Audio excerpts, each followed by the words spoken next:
Alors il y a combien d'étapes comme ça pour fabriquer un pain d'épices? Pour fabriquer, il y a au moins une dizaine d'étapes, hein, entre la fabrication, l'emballage, la mise en rayon, toutes les étapes intermédiaires lors de la fabrication. Hein.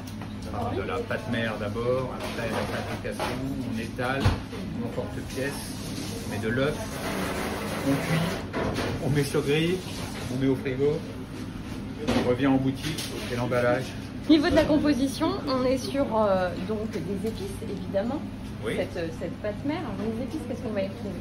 Alors de l'anis, de la réglisse, du gingembre, et puis les fameux 4 épices, alors la cardamone, la cannelle, la girofle, l'anis. Ouais. Un peu évolué cette recette, vous disiez tout à l'heure. Oui, absolument. Ça reste une recette traditionnelle dans ses ingrédients, mais au niveau des épices, je disais que j'avais ajouté moi ma touche asiatique. J'y avais mis moi du gingembre par rapport à la recette initiale. Hein, mes prédécesseurs me le pardonneront. On commence le pain d'épices.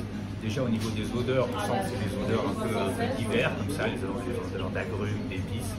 C'est vraiment ce qui lance notre saison hivernale et notre gros bloc de travail. Ça, c'est vraiment le point de départ des fêtes, c'est le pain d'épices. Au niveau de la pâtisserie Muscard, on a 250 kilos de pain d'épices que l'on vend, 40% de notre chiffre d'affaires que l'on réalise juste sur le mois de décembre.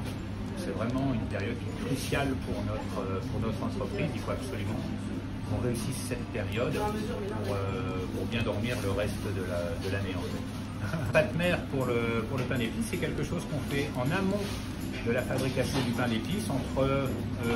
Alors moi je la fais 15 jours avant, il y en a qui peuvent la faire jusqu'à une année avant. Cette pâte mère, c'est une pâte de base qui est constituée de miel et de farine, alors farine de blé et farine de seigle.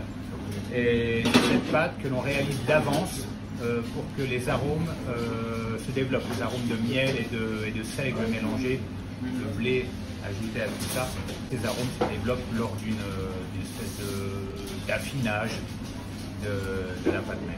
Quand on fabrique le pain d'épices, on le cuit, il est très très dur. Hein, donc vient après une phase d'affinage effectivement qui pendant 15 jours, le pain d'épices en fait va pomper l'humidité de l'atmosphère et notamment de notre frigo où il va se trouver pour après avoir une souplesse. Vous voyez, il ne se casse pas le pain d'épices. Ce Saint-Nicolas, c'est une illustration de Fabien Vanson, un illustrateur de Saint-Max. Il nous a fait un Saint-Nicolas assez rondouillet, avec des bonnes couleurs d'automne, assez rassurant, avec du jaune, du rouge, de l'orange, et les trois marmots en dessous, classiques de Saint-Nicolas. Ici, il a la mitre, il a la crosse. Il est parfait avec une barbe un peu ennuagée comme ça. Et il a de la gueule quand même, ce Saint-Nicolas, non?